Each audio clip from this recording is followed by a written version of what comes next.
Good evening. आज हम लोग पढ़ाई करेंगे वर्ग 6 विषय अतीत से वर्तमान अध्याय 1 हमारा अतीत।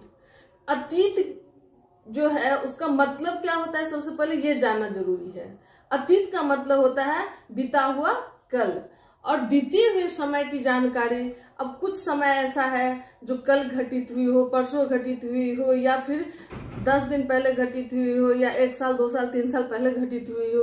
इसकी जानकारी हमें पेपर, मैगजीन, टेलीविजन से हो जाती है, लेकिन हमको वर्षों पहले घटित घटनाओं की जानकारी इतना आसानी से नहीं हो पाती है। इसकी जानकारी हमें इतिहास से ही प्राप्त होती है। इसीलिए इतिहास हमें अतीत की जानकारी देने का प्रमुख स्रोत माना जाता है। तो आप देख रहे हैं कि आपके इस विषय का भी नाम है अतीत से वर्तमान। अतीत से वर्तमान का मतलब क्या हुआ? तो बीते हुए समय से कुछ सीखते हुए हम वर्तमान के जीवन में जी सकते हैं और भविष्य की योजना बना सकते हैं। इसीलिए हमें अतीत की जानकारी होनी आवश्यक है।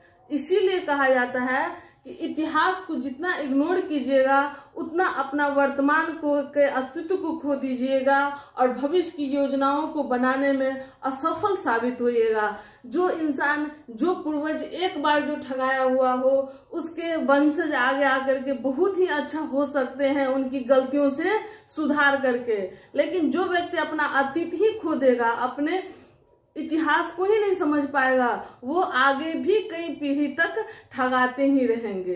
तो इसीलिए इतिहास जानने के बाद हम एक योग्य समाज, योग्य व्यक्ति का निर्माण कर सकते हैं। इसीलिए अतीत की जानकारी हमें आवश्यक है। अतीत की जानकारी हमें किसके माध्यम से मिलती है? इतिहास के माध्यम से। तो अब हम लोग जानेंगे कि ये इतिहास क्या है, जिसे इंग्लिश में कहते हैं हिस्ट्री। तो ये हिस्ट्री शब्द जो है वो ग्रीक शब्द हिस्टोरिका से लिया गया है, जिसका अर्थ होता है नॉलेज एक्वायर्ड थ्रू इन्वेस्टिगेशन, अर्थात वैसा ज्ञान जो जांच पड़ताल पे आधारित हो। और हिस्टोरिका से ही ये हिस्ट्री शब्द बना, और इस हिस्ट्री का मतलब हम लोग हिंदी में इतिहास शब्द से लिए। और इसीलिए इतिहास का तो मतलब हो जाता है कि वैसी बातें जो साक्ष्य पे आधारित हो, तथ्य पे आधारित हो, उसे हम इतिहास के श्रेणी में रखेंगे। तो इसीलिए कहानी मात्र नहीं है। बिना साक्ष्य का, बिना प्रमाण का, बिना वैज्ञानिक दृष्टिकोण के जांच पड़ताल का हम इतिहास नहीं लिख सकते हैं। अगर इस बिना जांच पड़ताल का, बिना साक्ष्य का हम इतिहास लिखेंगे, वो इतिहास नहीं, बकवास हो जाएगा। इतिहास का मतलब होता है ऐसा ही हुआ।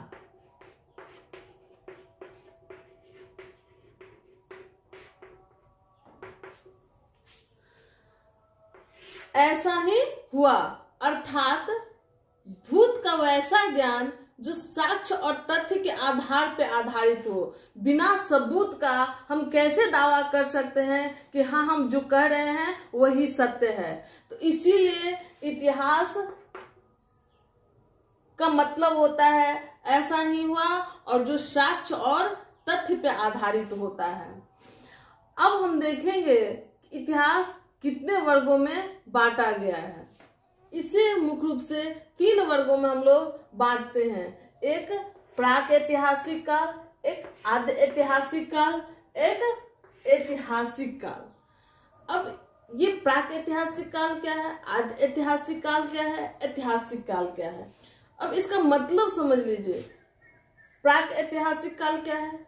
वैसा काल जिसमें मनुष्य की जानकारी हमें सिर्फ पुरातात्विक साक्ष्यों के आधार पर मिलती है। पुरातात्विक साक्ष्य क्या है? तो वैसे वस्तुएं जो मनुष्य के द्वारा उपयोग किया गया, वैसा औजार जो मनुष्य के द्वारा उपयोग किया गया, और उसकी जो संरचनाएं हैं, उस वस्तुओं की जो उपयोगिता है, इसके आधार पे बस हम मनुष्य के बारे में जानकारी इकट्ठा करते कि उसका रहन सहन कैसा था, खान पान कैसा था, वो कैसे जिंदा रहते थे, क्या पहनते थे। जिस काल का कोई लिखित साक्ष्य उपलब्ध नहीं है, वैसे काल को हम लोग प्राक ऐतिहासिक काल में रखते हैं। आदि ऐतिहासिक काल ये एक वैसा काल है जिसके लिखित साक्ष्य उपलब्ध हैं और पुरातात्विक स्रोत जो वस्तुएं प्रयोग किए हैं इस काल के लोग, वो सब भी उपलब्ध हैं, लेकिन लिखित साक्ष्य को अभी तक इस काल के लिखित साक्ष्य को पढ़ा नहीं जा सका है, तो इसीलिए इसे आदि ऐतिहासिक काल में रखते हैं। और इस आदि ऐतिहासिक काल का प्रमुख उदाहरण है हड़प्पा सभ्यता का काल, जिसके लिखित साक्ष्य हैं लेकिन अभी तक उसे पढ़ा नहीं गया है। बस उसके पुरातात्विक स्रोत के आधार पर हम हड़प्पा काल का इतिहास लिखते हैं, तो उसे आदि ऐतिहासिक काल में रखते हैं। एक ऐतिहासिक काल जिस काल के लिखित स्रोत उपलब्ध हैं और उसे पढ़ा भी जा चुका है, पुरातात्विक स्रोत भी उपलब्ध है। तो जिस काल के लिखित साक्ष्य को पढ़ा गया हो और उस लिखित साक्ष्य के आधार पे जो इतिहास लिखी गई हो, उसे ऐतिहासिक काल के श्रेणी में हम लोग रखते हैं। इस प्रकार से हम लोग देखें कि इतिहास को कितने भागों में बांट करके हम लोग देखते हैं। आगे हम लोग देखेंगे कि जो इतिहास है उसे हम लोग समाज में जो परिवर्तन हुआ उसके आधार पे हम इसे 3 श्रेणी में बांट करके देखते हैं।